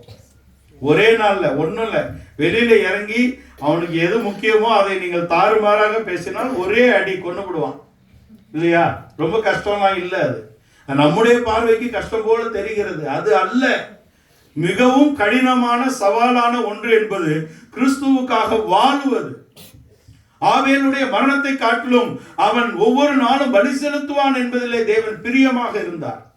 அவனுடைய பலி அவ்வளவு பிரியமானதாக இருந்தது. ஆபேலையும் அவன் பலியையும் ஏற்றுக்கொண்டார், காயினையும் அவன் பலியையும் ஏற்கவில்லை என்று தெளிவாக இருக்கு. ஆபேலையும் என்பது ஆபேல் தேவனை அறிந்திருந்த அறிவு, ஆபேலின் பலி என்பது அவரில் அன்பு கூறக்கூடிய அன்பு. நம்மை அவர் சொல்லும்போது அவனையும் அவன் பலியையும் என்று சொல்ல வேண்டும். நாம் அவரை அறிவதும் அவரை அன்பு கூறுவதுமாக இருக்கிறது. ஆபேலையும் அவன் பலியையும் நாம் தேவனை அறிந்து வாழ்வதுதான் நாம் பலியாக கூடிய ஒரு அனுபவமாக இருக்கிறது. அப்போஸ்தலனாகிய பவுல் மரணத்தை குறித்து ஒரு நாளும் அஞ்சினதில்லை. எவ்வளவு தைரியமானவராக இருந்தார் என்று அப்போஸ்தலர் நடவடிக்கைகள் 20ஆம் அதிகாரத்தில் எழுதப்பட்டிருக்கிறது. கட்டுகள், உபத்திரவங்கள் பட்டணங்கள் தோறும் வைக்கப்பட்டிருக்கிறது. இது ஒன்றையும் குறித்து கவலைப்படேன், என் ஜீவனை அருமையாக எண்ணேன் என்று சொல்லுகிறார். அவர் மரணத்தை குறித்து அஞ்சவே இல்லை. அந்த அப்போஸ்தலன் பயந்தார்னு சொன்னா நம்புவீங்களா? யாராவது நம்புவீங்களா? பயப்படுறாரு. 2 கொரிந்தியர் 11 உங்கள் மனது கிறிஸ்துவின் உண்மையை நின்று கெடுக்கப்படுமோ என்று பயந்து இருக்கிறேன். சபை, கிறிஸ்துவின் ரத்தத்தினால் மீட்கப்பட்ட சபை, விலைக்கிரயமாக பெறப்பட்ட இந்த சபை, அவர்களுடைய மனது கெடுக்கப்படும் என்று பயப்படுகிறார். ஏனென்றால் கிறிஸ்துவின் பிறப்பும் அவருடைய ஜீவியமும் அவருடைய இறப்பும் அவருடைய உயிர்த்தெழுதலும் இந்த சபையோடு ஒன்றிணைக்கப்பட்டிருக்கிறது. அதிலிருந்து உங்கள் மனது கெடக்கூடாது என்று பயப்படுகிறார். அவருடைய பிறப்பிலே ஒன்றை உறுதிப்படுத்திக் கொள்ளுங்கள். கிறிஸ்துவை விட்டு உங்கள் மனது கெடுக்காதபடிக்கு உறுதிப்படும்படியாக அவருடைய வசனத்தினால் உங்கள் மனதை நிரப்பும்படியாக இந்த நாளிலே நீங்கள் முடிவு செய்து கொள்ளுங்கள். அதுதான் இந்த பெத்லகேமின் பிறப்பு. பெத்லகேம் என்றால் அன்பு என்றேன். 10க்கு 10 10க்கு 10 என்று நேற்று சொன்னேன். 10 முழ உயரம், 10 முழ ஆழம், 10 முழ நீளம், 10 முழ அகலம் என்று சொன்னேன். இந்த 10க்கு 10 என்பது மகா பரிசுத்த ஸ்தலத்தின் அளவுகோலாக இருக்கிறது. மகா பரிசுத்த ஸ்தலத்துக்குள்ளே ஒரு பெட்டி இருக்கிறது. அந்த பெட்டியாக நீ உங்களையும் என்னையும் மாற்றும்படியாக இயேசு பிறந்திருக்கிறார். அந்த பெட்டிக்குள்ள என்ன இருக்கிறது? அந்த பெட்டியின் அளவு தெரியுமா? 1.5 முழம், 2.5 முழம். 1.5க்கு 2.5, 1.5 என்பது 3, 1.5க்கு 1 3, 2.5 என்பது 5. 5 முழம் உள்ள மனிதனோடு திருத்துவ தேவன் செய்த உடன்படிக்கையின் அடையாளம் தான் அந்த பெட்டியின் அளவு. அந்த பெட்டிக்குள்ளே மன்னா வைக்கப்பட்ட ஒரு பொற்பாத்திரம் இருக்கிறது. அந்த பெட்டிக்குள்ளே கற்பனைகள் எழுதப்பட்ட கற்பலகை இருக்கிறது. அந்த பெட்டிக்குள்ளே ஆரோனின் தளிர்த்த கோல் இருக்கிறது. அந்த பெட்டியாக நீங்களும் நானும் மாற்றப்படும்படியாக இயேசு பெத்லகேமிலே பிறந்திருக்கிறார். அந்த அன்புக்குள்ளே உங்களையும் என்னையும் கொண்டு வரும்படியாக பெத்லகேமிலே இயேசு பிறந்திருக்கிறார். உங்கள் மனது மன்னா வைக்கப்பட்ட பொற்பாத்திரமாக மாற வேண்டும். உங்கள் மனதை வசனத்தினால் நிரப்புங்கள். உடைய இருதயத்திலே அவருடைய பிரமாணங்கள் எழுதப்பட வேண்டும். எபிரேயர் 8ஆம் அதிகாரம் 10ஆம் வசனத்திலும் எபிரேயர் 10ஆம் அதிகாரத்தில் 16ஆம் வசனத்திலும் நம் மனதில் வைத்து இருதயத்திலும் நம்முடைய இருதயத்தில் வைத்து மனதிலும் அவர் பிரமாணங்களை எழுதுவேன் என்று வாக்குத்தத்தம் பண்ணிட்டார். 1000 வருஷத்து அரசாட்சியின் ஆசீர்வாதத்தை நம்ம இன்றைக்கே அனுபவிக்கிறோம். தெய்வீக சுகம், அவருடைய வாக்குத்தத்தத்தின் வல்லமை, அவருடைய சத்துவத்தின் வல்லமை, இவைகளை நாம் இன்றைக்கே அனுபவிக்கும்படியாக அவருடைய அன்பின் குமாரனின் ராஜ்யத்துக்கு கொண்டு வரப்படும்படியாக தான் அவர் பெத்லகேமிலே பிறந்தார். அந்த பெட்டியாக நீங்களும் நானும் மாற வேண்டும். அந்த பெட்டியின் மேல் அவருடைய கிருபாசனம் இருக்கிறது, கிறிஸ்து இருக்கிறார். அதன் மேல் 2 தூதர்கள் இருக்கிறாங்க. பார்த்திருக்கீங்களா அந்த பெட்டியை? அண்ணன் அப்புறம் காட்ட சொல்றேன் அந்த படத்தை. அந்த 2 தூதர்கள் எங்களுக்கு அடையாளமாக இருக்கிறார்கள். கிறிஸ்துவின் மேல் நாங்கள் அஸ்திபாரம் பெற்றிருக்கிறோம். இந்த ஊழியத்துக்கு நாங்கள் எவ்வளவேனும் தகுதி இல்லை என்று அப்போஸ்தலனாகிய பவுல் சொல்லுகிறார் 2 கொரிந்தியர் 3. எங்களை தகுதிப்படுத்துகிறவர் தேவனே. தேவன் தான் எங்களை தகுதிப்படுத்தி இருக்கிறார். ஏன்? இந்த பிரமாணங்கள் உங்களை மனதிலும் இருதயத்திலும் எழுதப்படும்படியாக, இந்த பிரமாணங்கள் உங்கள் இருதயத்திலும் மனதிலும் எழுதப்படும்படியாக, இந்த ஊழியம் இயங்கும்படியாக கிறிஸ்து வெளிப்பட்டிருக்கிறார். இந்த பெட்டியாக நீங்க மாற வேண்டும். உங்கள் மனது வசனத்தினால் நிரப்பப்பட வேண்டும். உங்களுடைய இருதயத்திலே அவருடைய பிரமாணங்கள் எழுதப்பட்ட அன்பினால் உங்கள் இருதயம் நிரப்பப்பட வேண்டும். அப்பொழுது உங்கள் சரீரத்திலே அவருடைய உயிர்த்தெழுந்த வல்லமை பலன் செய்யும். அந்த வல்லமையை நாம் இந்த மண் பாண்டத்திலே பெற்றிருக்கிறோம் என்று பவுல் எழுதுகிறார். இதற்காக இயேசு இன்றைக்கு பெத்லகேமிலே பிறந்திருக்கிறார். சர்வ வல்லமையுள்ள தேவன் நம்முடைய எல்லாவற்றையும் இழந்து பூமியிலே வந்திருக்கிறார். தேவன் அனுப்பினார். யாக்கோபின் குடும்பம் தான் அதுக்கு சரியான அத்தாட்சி. யாக்கோபு தன் சகோதரரை விசாரிக்கும்படியாக யோசேப்பை அனுப்புகிறான். பிதாவாகிய தேவன் தம்முடைய ஜனத்தை விசாரிக்கும்படியாக தம்முடைய குமாரனை அனுப்புகிறார். போனா அவருடைய சகோதரர் என்ன பண்ணிட்டாங்க? அவரை குழியிலே தூக்கி போட்டார்கள். யோசேப்பு இயேசுவுக்கு சரிநிகரான முன்னடையாளமாக இருக்கிறார். யோசேப்பை அவருடைய தகப்பன் யாக்கோபு அனுப்புகிறார். பிதாவாகிய தேவன் குமாரனை அனுப்புகிறார். சகோதரர் குழியிலே போட்டார்கள். முதலாவது இயேசுவுக்கு ஒரு பட்டயம் வந்தது. பெத்லகேமிலே அவருக்கு ஒரு பட்டயம் வருது. 2 வயதுக்கு உட்பட்ட எல்லோரையும் கொல்லுங்கள், அங்கிருந்து குமாரனை எகிப்துக்கு கொண்டு போ. கட்டளை பிறந்து விட்டது. இங்கிருந்து யோசேப்பை எகிப்துக்கு கொண்டு போய் விட்டார்கள். கரெக்டா இருக்கா? எகிப்துக்கு கொண்டு போய் விட்டார்கள். இங்கே கிறிஸ்துவை 30 வெள்ளிக்கு விற்று விட்டார்கள். அங்கே யோசேப்பை 20 வெள்ளிக்கு விற்று விட்டார்கள். அங்கே போத்திபாரின் வீட்டிலே சோதனை. இங்கு ஞானஸ்தானம் பெற்ற பின்பு சத்ருவான இவருக்கு சோதனை. இவரும் சோதனையை ஜெயித்திருக்கிறார். நம்முடைய கர்த்தரும் சோதனையை ஜெயித்திருக்கிறார். அதுக்கு பின்பு சிறைச்சாலை. சிறைச்சாலையிலே அங்கேயும் 2 பேர் வருகிறார்கள். இயேசுவோடும் 2 பேர் சிலுவையில் அறையப்பட்டிருக்கிறார்கள். அங்கேயும் ஒருவன் ஜீவனை அடைந்து கொள்ளுகிறான், இங்கேயும் ஒருவன் தான் ஜீவனை அடைந்து கொள்ளுகிறான். பானபாத்திரக்காரன் சுயம்பாகிகளின் தலைவன். இதுல ஒருவன் ஜீவனை அடைந்து கொள்ளுகிறான், ஒருவன் மரணத்தை தழுவி கொள்ளுகிறான். இங்கேயும் ஒருவன் ஜீவனை அடைந்து கொள்ளுகிறான், ஒருவன் மரணத்தை தழுவுகிறான்.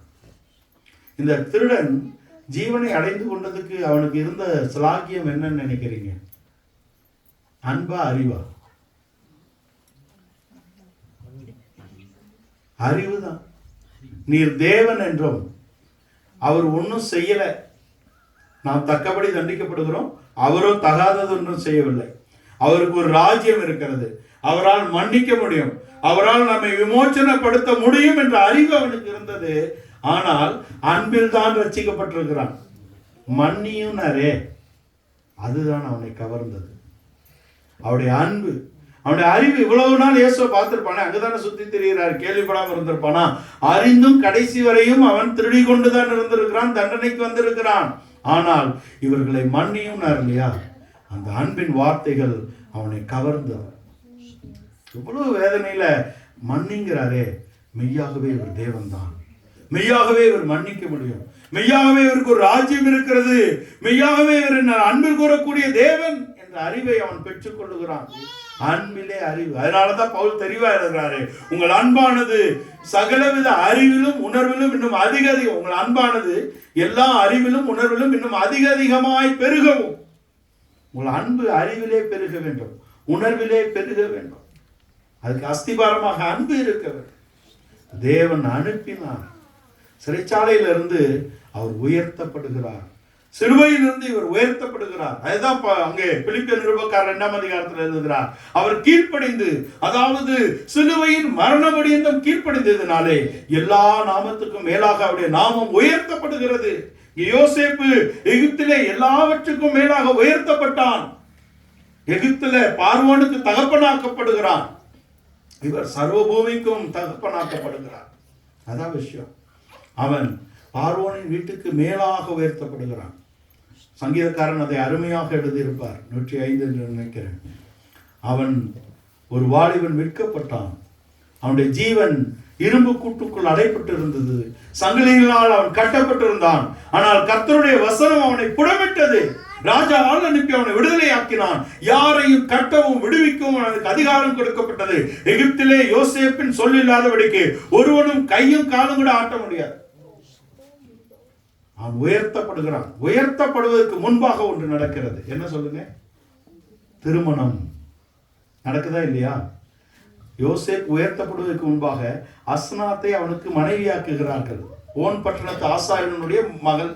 அப்படின்னா என்ன? யாக்கோபின் குடும்பத்துக்கு அந்நிய ஸ்திரீ இல்லையா? யூதர்கள் வெளியே திருமணம் பண்ணக்கூடாது, பிரமாணம் ஆல்ரெடி கொண்டு வந்துட்டாரு இல்லையா? கொண்டு வந்துட்டாரா இல்லையா? விருத்த சேதனம் இல்லாதவர்களோடு நீ கலக்கக்கூடாதுன்னு சொல்லிட்டாரு. ஆனால் புறஜாதி தான் முதலாவது உயர்த்தப்பட்டார். புறஜாதியாகிய நாம் தான் அவருடைய சிங்காசனத்துக்கு முதல்வாக போகக்கூடிய இடத்திலே வந்திருக்கிறோம். யோசேப்பு எப்படி அஸ்னாத்தை மணந்து கொண்டானோ அதை போல புறஜாதியாகிய தன் மனையாகிய சபையை முதலாவது இயேசு தன்னோடு சேர்த்து கொள்ள வருகிறார். அதுதான் முதல். அதுக்கு பின்பாக தான் அங்கே ஆளுகை வருகிறது. அதுக்கு பின்பாக தான் 1000 வருஷ அரசாட்சி வருது. இயேசு பிறப்பிலே இவ்வளவு அடக்கம். அவர் நம்மை தெரிந்து, அதனால்தான் பவுல் சொல்றாரு, நீங்க உங்களையே புத்திமான்கள் என்று எண்ணாதிருங்கள், உங்களை முன்ன கொண்டு போறாரு. உங்களால தான் ரட்சிப்பு உண்டாகும்படி அங்க பிளான் மாறிடுச்சு. யூதர்கள் அதை அடைந்து கொள்ளவில்லை. அவருடைய குறைவு, அவருடைய தவறு எவ்வளவு பெரிய ஸ்லாக்கியத்தை, பாக்கியத்தை நமக்கு கொண்டு வந்திருக்கிறது. அவருடைய குறைவு என்ன? இயேசுவை அறியவில்லை. அவருடைய தவறு என்ன? அவர் மேசியா என்று தெரிந்து ஆராய்ச்சி பண்ணவில்லை. அந்த குறைவு அந்த நமக்கு இவ்வளவு பெரிய நிறைவை கொண்டு வந்திருக்கே. அவர்கள் நிறைவாக இருந்தால் அது என்னமா இருந்திருக்கும்? மரித்தவனில் ஜீவன் வந்தது போல இருக்குமே, செத்தவன் உயிரோடு எழும்பினது போல சந்தோஷமா இருந்திருக்குமே. அவர்கள் அறியவில்லை. ஏன் அறியல? இயேசுக்கும் அவங்களுக்கும் பெரிய டக் ஆஃப் நடக்குது, சண்டை, வாக்குவாதம். என்ன அங்க 7-8 யோவான்ல 7-8-9 வாசிங்கன்னா தொடர்ந்து பிரச்சனை, பெரிய ஆர்குமெண்ட்ஸ் போகுது. 8ஆம் அதிகாரத்திலலாம் ஒரு கட்டத்துல இறங்கிட்டாங்க. ஐயா, நீர் தான் மேசியாவா எங்களுக்கு சொல்லும் அப்படின்னா அவர் என்ன சொல்லணும்? நியாயமா நம்ம கர்த்தர் என்ன சொல்வார்னு யோசிப்போம். ஆமான்னு சொல்லணும். அவர் ஒரே வார்த்தை சொன்னாரு, நான் சொன்னா நீங்க ஏத்துப்பீங்களா? மோசேவையும் உங்களுக்கு தெரியல, மோசே எழுதின தோராவும் உங்களுக்கு தெரியல, வேத வாக்கியங்களை ஆராய்ந்து பாருங்கள், அவைகளுக்குள் நித்திய ஜீவன் இருக்கிறது, என்னை குறித்து சாட்சியிடுகிறவையிலும் அவைகளே. அப்படின்னா என்ன? வேத வாக்கியங்களை ஆராய்ந்து தான் நாம் அறிந்து கொள்ள வேண்டும், இல்லையா? ஆதாமுக்கு எவ்வளவு வருஷம் கொடுத்தாரு வாழ்றதுக்கு? 930. நம்முடைய தேவன் நீதி கரெக்டா செய்வார். நேற்று நாள் நாம் பேசினோம், சவுலுக்கும் சந்தர்ப்பம் தந்தாரு, தாவீதுக்கும் சந்தர்ப்பம் தந்தார். சவுலுக்கும் தன் மனதை வெளிப்படுத்தினாரு, தாவீதுக்கும் தன் மனதை வெளிப்படுத்தினார். சவுலுக்கும் தன் இருதயத்தில் இருந்த சொன்னாரு, தாவீதுக்கும் தன் இருதயத்தில் இருந்த சொன்னாரு. ஒருவன் நிறைவேற்றினான், ஒருவன் நிறைவேற்றவில்லை. சரிசமமா தரார், இல்லையா? முந்தின மனிதன் மண்ணிலிருந்து உண்டான மண்ணானவன், பிந்தின மனிதன் வானத்திலிருந்து இறங்கி வந்த கர்த்தர். முந்தின மனிதனுக்கும் ஒரே சந்தர்ப்பம், பிந்தின மனிதனுக்கும் ஒரே சந்தர்ப்பம். முந்தின மனிதன் தோற்றதுனாலே அவன் வாழ்க்கை முடிஞ்சிருச்சு. பிந்தின மனிதன் ஜெயித்ததுனாலே முந்தின மனிதனுக்கு கொடுக்கப்பட்ட அதே காலம் இவருக்கு கொடுக்கப்படும். அப்படின்னா இயேசு எவ்வளவு நாள் ஆளுகை செய்ய போறார் பூமியில? 1000 வருஷம். அப்போ முந்தின மனிதன் எவ்வளவு வாழ்ந்திருக்க வேண்டும்? 1000 வருஷம். 930 அவனுடைய வாழ்க்கை. அப்ப மீதி 70 வருஷம் எங்க இருந்திருக்கான்? தோட்டத்துக்குள்ளே. தோட்டம் ஒரு நாள் போல் வர்ணிக்கப்பட்டிருக்கிறது. ஆனால் 70 வருடம் மாலை அவனோடு உறவாடினார். உலாவ அல்ல, அருமையா அண்ணன் சொன்னாங்க, அவர் உலாவ வரவில்லை, உறவாட வந்தார். 70 வருடம் தன் தகப்பனோடு இருந்தோம், தன் தகப்பனை உணராதபடி போய்விட்டான். அவர் வைத்த பாக்கியத்தை அவன் அறியவில்லை, உணர்ந்து கொள்ளவில்லை. அதை அறிந்த தாவீது தான் சொல்லுகிறான், 1000 வருஷம் அவனுக்கு பத்தலையே, 70 வருஷம் அவன் புரிஞ்சுக்கலையே, இரவும் பகலும் அவருடைய வேதத்தின் மேல் தியானமாய் இருப்போம், அதை தியானம் பண்ணுவோம் என்று அவன் கொண்டு வருகிறான். உங்கள் இரவை வெளிச்சமாக்குங்கள்.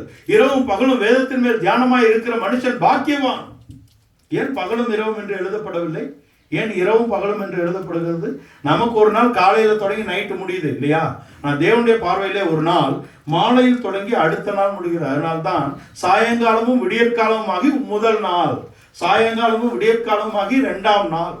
என்றால் நம்முடைய இரவை நாம் பகலாக்க வேண்டும். நம்முடைய இரவை பகலாக்கும்படியாக இந்த வெளிச்சம் பிறந்து இருக்கிறது. எந்த மனிதனையும் பிரகாசிப்பிக்கக்கூடிய ஒளி என்றால் வசனம், வார்த்தை. யாரெல்லாம் இங்க இயேசுவை கண்டு இருக்கிறீர்கள்? ஒரு அல்லேலூயா சொல்லுங்க. கண்டிருக்கீங்களா? யாரெல்லாம் இயேசுவை காண விருப்பமா இருக்கிறீர்கள்? ஒரு அல்லேலூயா சொல்லுங்க. அப்ப இன்னும் காணவே இல்லை, அப்படிதானே? அப்படித்தானே? இன்னும் காணல தானே? இதானே நாம் பேசிக்கொண்டு இருப்பது இவரை குறித்து தானே? இவரை குறித்து தானே? பேப்பர்ல அச்சிட்டதுனால வல்லமை குறைஞ்சிருச்சா? பேப்பர்ல அச்சிட்டதுனால நமக்குள் கிரியை நடப்பிக்காமல் இருக்கிறதா? பேப்பரில் அச்சிட்டதுனால நம்ம உயிர்ப்பிக்காமல் இருக்கிறதா? பேப்பரில் அச்சிட்டதுனால நம்மளை குணமாக்காமல் இருக்கிறதா? அவருடைய வார்த்தையை அனுப்பி இன்றைக்கும் குணமாக்கி கொண்டிருக்கிறார். அவருடைய வார்த்தையினாலே நம்மை ஒவ்வொரு நாளும் உயிர்ப்பித்துக் கொண்டிருக்கிறார். அவருடைய வார்த்தையினாலே நாம் நிலைத்திருக்கிறோம். அவர் வார்த்தையினாலே இந்த பூமி அஸ்திவாரமாக்கப்பட்டிருக்கிறது. வார்த்தையிலே இந்த பூமி நின்று கொண்டிருக்கிறது என்று எழுதுகிறான். குமாரனை கொண்டும் குமாரனுக்கு என்றும் சகலத்தையும் படைத்தார் என்றால் இந்த வார்த்தையினாலே படைத்தார். அப்ப முதல்ல தேவன் எதை படைத்தார்? வார்த்தையை படைத்தார். வார்த்தை வெளிப்பட்டது அவரிடத்திலிருந்து. படைத்தார் அல்ல, வெளிப்பட்டது. அங்கே 2ஆம் சங்கீதத்திலே இன்று நான் உன்னை ஜெனிப்பித்தேன் என்றால் வெளிப்படுத்தினார், அபிஷேகம் பண்ணினார். குமாரன் முதலாவது வெளிப்பட்டார். குமாரன் மூலமாக இந்த சர்வமும் சிருஷ்டிக்கப்பட்டிருக்கிறது. குமாரன் இந்த சர்வத்தையும் தன்னுடைய மனவாட்டிக்கு கொடுக்க விரும்புகிறார். ஒரு சிங்காசனம் தாங்க இருக்கு பரலோகத்துல, ஒரே சிங்காசனம். அந்த சிங்காசனத்தில் யார் இருக்கா? சர்வவல்லமையுள்ள தேவன் இருக்கிறார். இப்ப அந்த சிங்காசனத்துக்கு யார் போயிருக்கா? இயேசு போயிருக்கார், வலது பார்சத்தில் இருக்கிறார். நான் ஜெயம் கொண்டு என் பிதாவின் சிங்காசனத்துக்கு வந்தது போல ஜெயம் கொள்ளுகிற அவருடைய மனவாட்டிக்கு இன்னொரு சேர் தரேன்னு சொல்லல. தமிழ்ல தான் சிங்காசனம் 24 சிங்காசனம் போட்டிருக்கு. ஆக்சுவலா 24 சீட்ஸ் தான், ஆசனங்கள் தான், ஒரே சிங்காசனம் தான். அந்த ஒரே சிங்காசனத்துக்கு கிறிஸ்து போயிருக்கிறார். அந்த ஒரே சிங்காசனத்துக்கு நாம் எல்லோரும் போக போகிறோம். நாம் எல்லாரையும் சிங்காசனத்துக்குரியவர்களாக மாற்றும்படி அவர் பிறந்திருக்கிறார். எளிமையான ஒருவராக, சிறுமையான ஒருவராக வராரு. எவ்வளோ விஷயம் பண்றாரு. சொந்த சகோதரரே அவரை மதிக்கலையே. என்ன சொல்லிட்டாங்க? இதெல்லாம் நீ போய் எருசலேம்ல பண்ணு, இங்க வந்து இதெல்லாம் எங்க கிட்ட காட்டக்கூடாது அப்படின்றாங்க. இயேசுக்கே அதான் நிலைமை இல்லையா? உங்களுடைய இந்த வேலையெல்லாம் நீங்க எருசலேமில் போய் காட்டுங்க ஐயா அப்படின்னு சொல்லிட்டாங்க. அவர் மதிக்கப்படவில்லை. இவனும் தச்சனின் குமாரன் தானே, இவன் அந்த தச்சனாகிய கலிலேயன் தானே, இப்படிதான் அவரை பேசுறாங்க. அற்பமாக எண்ணப்பட்டார். அதான் தாவீதின் குமாரன். தாவீது தன்னை சிறுமை வாக்கினது, தாழ்த்தினது மாத்திரமல்ல, மற்றவர்களால் தாழ்த்தப்பட்ட போது அவன் ஒப்பு கொடுத்தான் என்பது தாவீது கிறிஸ்துவுக்கு முன்னடையாளம். இயேசு தாழ்மையாக வந்தது மாத்திரமல்ல, யூதர்களால் அவர் தாழ்த்தப்பட்ட போது தன்னை ஒப்பு கொடுத்தார். அதான் விஷயம். தாவீது மீகால் வந்து பேசுறா, நீ ராஜாவாயா? சட்டை இல்லாம ஆடிட்டு இருக்க. எங்க அப்பா எப்படி இருப்பார் தெரியுமா? இஸ்ரவேல்ல நின்னா அவர் ஹைட்டுக்கு ஆள் இல்லை, அவ்வளவு பெரிய சௌரியவான். விழுந்ததெல்லாம் நாங்க பூசி மறைச்சிருவோம். அவர் எப்படி ஆளு? அவர் மருமகனி இப்படி ஆடிட்டு இருக்கிறேன். ஒரே ஒரு வார்த்தை சொல்லிட்டான், நீங்க பொம்பளைங்க பேசுறது எனக்கு ஒரு விஷயமே கிடையாது. என் தேவனுக்கு முன்பாக நான் மகிமையாக விளங்குவேன். இன்று கிறிஸ்து உங்களில் பிறந்திருந்தால் இந்த உலகம் நம்மை தூற்றட்டும், அது நமக்கு ஒரு பிரச்சனையா இருக்கவே இருக்காது. யார் என்ன வேணா பேசட்டுங்க, நான் என் தேவனுக்கு முன்பாக வெளியேற பெற்றவன். எனக்காக அவர் மண்ணிலே உதித்து இருக்கிறார். நீங்க இதிகாசங்கள் கூட எடுத்துக்கோங்க. தமிழை நான் விரும்புகிறேன், கம்பனுடைய தமிழை நான் நேசிக்கிறேன். அதை அவங்க தெய்வமாக்கிட்டாங்க, அதை பற்றி பிரச்சனை இல்லை. ஆனால் மனிதனுடைய இயல்பை அவன் எழுதுகிறான். வாரனை அடுத்த மார்பும் வரையினை அடுத்த தோலும், மௌலி பத்தும் சங்கரன் கொடுத்த வாளும், நாரத முனிக்கேற்ப நயம்பட பேசும் பேச்சும், களத்தை போட்டு இலங்கை வேந்தன் தோற்று வருகிறான். தம்பி தோத்துட்டான், கும்பகர்ணன் தோற்று விட்டான். கும்பகர்ணன் தோத்த பின்னு இவன் போறான். கும்பகர்ணன் போகும்போதே சொல்லிவிட்டான், அண்ணா உன்னுடைய இந்த இச்சைக்காக நான் பலியாகிறேன், உன் மகனை அனுப்பிவிடாதே. நெறி எழுதியிருக்கிறான், நெறி எழுதியிருக்கிறான். எல்லாரும் தோற்ற பின்னு இவரும் தோற்று திரும்புகிறார். இலங்கை வேந்தன் திரும்புகிறான். வாரனை அடுத்த தோளும் வரையினை அடுத்த மார்பும் மௌலிபத்தும் சங்கரன் கொடுத்த வாளும் பேச்சும் இருக்கிறது அவனிடத்தில். எல்லாவற்றையும் களத்தில் போட்டு அவன் தோற்று திரும்புகிறான். அவனுடைய எண்ண ஓட்டத்தை எழுதுறாரு. வான் நகும் பூ நகும் என்று அவன் அஞ்சவில்லை. அந்த பொம்பளை சிரிப்பாலையா எப்படி போய் அங்க நிற்கிறது? ஜானகி நகுவாள் என்று கண்டு அஞ்சினான் என்று எழுதப்பட்டிருக்கிறது. மேன்மையை அவன் விரும்பினான். சவுலுக்கு அதே பிரச்சனை தான். பொம்பளை பாடிட்டாங்களே, இவன் 1000 அவன் 10,000, அதுதான் பிரச்சனை. ஆனால் தேவனை சிந்தையில் கொண்டவனுக்கு ஒன்றும் பிரச்சனை அல்ல. தாவீதுக்கு நீ பாடு, நீ என்னை தூஷி, ஸ்திரீகள் பாடும் பொழுதும் அவனுக்கு பிரச்சனை அல்ல. அங்கே மீகால் அவனை தூஷிக்கும் பொழுதும் பிரச்சனை அல்ல. நான் தேவனுக்கு முன்பாக மகிமையாக இலங்குவேன். அதான் விஷயம். அவன் வெறுங்காலனாக விரட்டப்படுகிறான் குமாரனால். தாவீது வெறுங்காலோட போறான். அங்க ஒரு ஆளு அங்க மண்ணை வாரி தூத்துறாரு அவரை, இல்லையா? தூத்துறான். யாரு? சவுலின் ரத்தத்துக்கு நீதாண்டா ரத்த பிரியனே அப்படிங்கிறாரு. கூட இருக்கிற யோவாவு சொல்றாரு, இந்த நாயை நான் வெட்டட்டுமா ஐயா? இந்த நாயை நான் வெட்டட்டுமான்னு கேட்கிறாரு. கோபம், வைராக்கியம் இருக்கிறது. சிமேயை வெட்டட்டுமா அந்த நாயை சொல்லுகிறான். அல்ல, தேவன் அனுமதிக்காதபடி அவன் என்ன தூஷிக்க முடியுமா? தேவனே கவன் இருக்காரு, நீ கவன் இல்லையா, தூஷிக்கிட்டான், ஒன்றும் பிரச்சனை இல்லை. ஆனால் பெட்டி தாவீதோடு வர ஆயத்தமா இருக்கிறது. பெட்டி தாவீதோடு வர ஆயத்தமா. சாதுக்கும் ஆசாரியர்களும் பெட்டியை தூக்கிட்டு வராங்க தாவீது கிட்ட. அவன் சொல்றான், அது எருசலேம்ல இருக்கட்டும். ஒன்று தெரிஞ்சுக்கோங்க, எருசலேமுக்கு வெளியில தாவீது செத்தால் அவனுக்கு பேர் துன்மார்க்கன், அவனுக்கு சாட்சி கெட்டு போச்சு. எருசலேமுக்கு உள்ள வந்து செத்தாதான் அவன் நீதிமான். நம்ம எத்தனை பேர் நீதிமான்கள் என்ற சாட்சியோடு சாக விரும்புகிறோம்? ஒரு அல்லேலூயா சொல்லுங்களேன். ஆனா தாவீதுக்கு அந்த எண்ணம் இல்லைங்க. அவர் விருப்பம் நிறைவேறட்டும், அவருக்கு முன்பாக நான் இருக்கிறேன், வெட்டிய எருசலேமுக்கு கொண்டு போங்க, நான் நீதிமானாக சாக வேண்டும் என்று தேவன் விரும்பினால் என்னை எருசலேமுக்கு கொண்டு வரட்டும். இல்ல அப்படின்னாலும் ஓகே, இதோ அவருடைய கரத்தில் இருக்கிறேன், நான் எப்படி மறித்தாலும் அது எனக்கு பிரச்சனை இல்லை என்று சொல்லுகிறான். அதான் தாவீது. தன்னை பகைத்த ஒவ்வொருவரையும் நேசித்து அவன் கிறிஸ்துவுக்கு தகப்பன் என்ற இடத்திலே மாம்சத்தின்படி பெயர் பெறும்படியாக வந்திருக்கிறான். ஒவ்வொருவரையும் நேசித்தான். அந்த அப்சலோமுக்காக அவன் எப்படி அழுதான் என்று நமக்கு தெரியும். அப்சலோமுக்கு அவன் அழுதது கிறிஸ்து நம் ஒவ்வொருவருக்காக கெத்செமனேயிலே கண்ணீர் வடித்ததுக்கு சமமாக இருக்கிறது.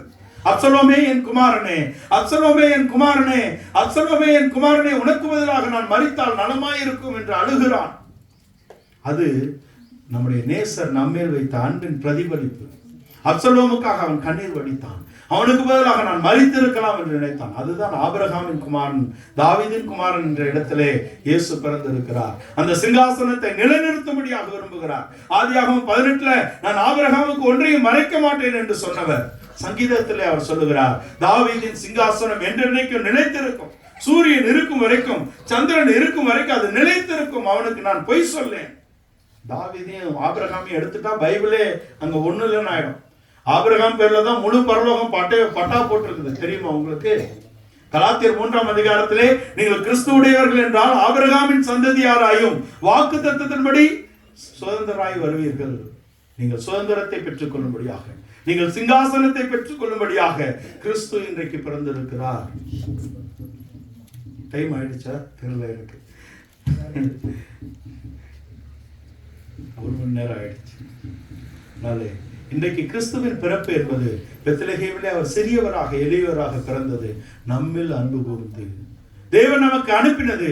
அவரை விசுவாசிக்கிற ஒவ்வொருவரும் அவரை அப்பா பிதாவே என்று சொல்லக்கூடிய அந்த ஸ்லாக்கியத்தை நாம் பெற்றுக்கொள்ள முடியாது. நாம் சும்மா இல்லைங்க, 4 விதமான பிறப்புகள் இருக்கிறது. அதில் மேன்மையான பிறப்பை நாம் பெற்றிருக்கிறோம். முதல்ல தெரிஞ்சுக்கிறோம், ஆபிரகாம் வாழ்க்கையில 4 பிறப்பு இருக்கிறது. ஆனால் நாம் மேன்மையான பிறப்புக்கு வந்திருக்கிறோம். யார் அவர்கள்? யார் முன்குறிக்கப்பட்டவர்கள்? யார் அவரை அப்பா பிதாவே என்று அழைக்கும்படியாக கொண்டு வரப்பட்ட நாம் யார்? அவர்கள் மாம்சத்தினாலாவது புருஷ சித்தத்தினாலாவது இரத்தத்தினாலாவது பிறவாமல் தேவனால் பிறந்தவர்கள். நாம் எல்லோரும் தேவனால் பிறந்திருக்கிறோம். ஆபிரகாம் வாழ்க்கையில எலியேசர் புருஷ சித்தத்தின்படி இவனை குமாரனை எடுத்துக்கிட்டோமா வேண்டான்றார். மாம்சத்தின்படி இஸ்மவேலை பெற்றெடுத்திருக்கிறான். ஒரு இடத்தில் கூட ஆபிரகாமின் குமாரன் என்று இஸ்மவேலை தேவன் சொன்னதில்லை. ஆபிரகாம் தான் சொல்லிக்கிறார், இவனும் பிழைக்கட்டும், இவனும் என் குமாரன் என்று சொல்லுகிறாரே தவிர தேவன் சொல்லவில்லை. மாம்சத்தின்படி பிறந்திருக்கிறான். ஆதியாகமம் 25 கேத்துராலின் பிள்ளைகள் இருக்கிறாங்க. ஆனால் ஈசாக்கு தான் சுதந்திரத்தை பெற்றுக் கொள்ள முடியும். இயேசுவினால் பிறந்த நாம் தான் சுதந்திரத்தை அடைய முடியும். நாம் தான் சிங்காசனத்தை பெற்றுக் கொள்ள முடியும். நாம் தான் ராஜ்யத்தை ஆளுகை செய்ய முடியும். நாம் தான் வெளிச்சத்துக்கு உரியவர்கள். நாம் இருளுக்கும் இரவுக்கும் உரியவர்கள் அல்ல என்று நம்மை பிரகடனப்படுத்தும்படியாக, நம்மை வெளிச்சத்துக்கு கொண்டு வரும்படியாக அந்த வெளிச்சம் இந்த பூமியிலே உதித்ததை நாம் தியானிக்கும்படியாக வந்திருக்கிறோம். கிறிஸ்து இன்று பிறந்தார் என்றால் அந்த வெளிச்சம் நமக்குள் பிரகாசித்திருக்கிறது. இங்க வெளிச்சம் வந்துருச்சு, இதுக்கப்புறம் இருள் கிடையாது இல்லையா? அதே போல் நாம் ஒரு இடத்திலே வந்தால் நம்முடைய வெளிச்சம் இந்த பூமியிலே பிரகாசிக்க வேண்டும். நம்மை காண்கிறவர்கள் கிறிஸ்துவை காணும்படியாக, இந்த பூமிக்கு நாம் உப்பாக, இந்த உலகத்துக்கு நாம் வெளிச்சமாக சிருஷ்டிக்கப்பட்டிருக்கிறோம் கிறிஸ்து இயேசுவுக்குள்ளாக. இதை நமக்கு வெளிப்படையாக்கி தரும்படியாக, இதை நாம் சுதந்திரமாக பெற்றுக் கொள்ளும்படியாக, அந்த ராஜ்யத்தை நாம் அடைந்து கொள்ளும்படியாக, அந்த சிங்காசனத்தில் நாம் உட்கார வைக்கப்படும்படியாக தேவன் பிறந்திருக்கிறார். அவர் தெய்வ சிங்காசனத்தையும் தேவனுடைய தாதனுடைய மடியும் அங்கே தூதர்மாருடைய சிச்சுமுஷையும் இழந்து அவர் வந்திருக்கிறார். தூதர்கள் வேலை செய்கிறார்கள் அவருக்கு. ஆனால் அவர் இங்கு வேலை கொள்ளும்படியாக அல்ல, வேலை செய்யும்படியாக வந்தார். நான் ஊழியம் கொள்ளும்படியாக அல்ல, ஊழியம் செய்யும்படியாக வந்தேன் என்று சொல்லுகிறார். சர்வ வல்லமை பொருந்தினவர் தன்னை தாழ்த்தினாரே. நாம் அவருடைய சமூகத்திலே இந்த காலை வேளையிலே தாழ்மைப்படுவோம். இயேசு கிறிஸ்துவை நாம் அறிய வேண்டியபடி அறிய வேண்டும். இயேசு கிறிஸ்துவை நீங்கள் அறிய வேண்டும் என்றால் நீங்கள் ஆபிரகாமை அறிய வேண்டும். இயேசு கிறிஸ்துவை நீங்கள் சரியாக புரிந்து கொள்ள வேண்டும் என்றால் நீங்கள் தாவீதை புரிந்து கொள்ள வேண்டும். முன்னோடிகள் அவர்களிலே மேன்மையான பகுதியை கிறிஸ்து நமக்காக வெளிப்படுத்தி இருக்கிறார். நீங்கள் கிறிஸ்துவின் அன்பினாலே தெரிந்து கொள்ளப்பட்டவர்கள். அவருடைய தன்மையை தெரிந்து கொள்ளுங்கள். எல்லாரும் மத்தேயு 11:28 நின்று கூடாது. வருத்தப்பட்டு பாரம் சுமக்கிறவர்களே எல்லோரும் என்னிடத்தில் வாருங்கள், நான் உங்களுக்கு இளைப்பாறுதல். இந்த இளைப்பாறுதலில் நீங்கள் நின்று விட எனக்கு ஆசை அல்ல. 29 ஒரு இளைப்பாறுதல் இருக்கிறது. நீங்கள் என்னிடத்தில் வந்து என் நுகத்தை ஏற்றுக்கொண்டு என்னிடத்தில் கற்றுக்கொள்ளுங்கள் என்று சொல்லுகிறார். நீங்கள் அவர் நுகத்தை ஏற்றுக்கொண்டு அவரிடத்தில் கற்றுக்கொண்டு அந்த இளைப்பாறுதலை அடைகிறது மாத்திரமல்ல, அந்த இளைப்பாறுதலை மற்றவர்களுக்குள் கொண்டு வரும்படியாக இந்த நாளிலே கிறிஸ்து நமக்குள் உதைத்திருக்கிறார். இந்த காலை வேளையிலே நாம் கண்களை மூடி தேவ சமூகத்திலே நாம் ஒப்பு கொடுப்போம். முழங்கால் படியிருப்போம்.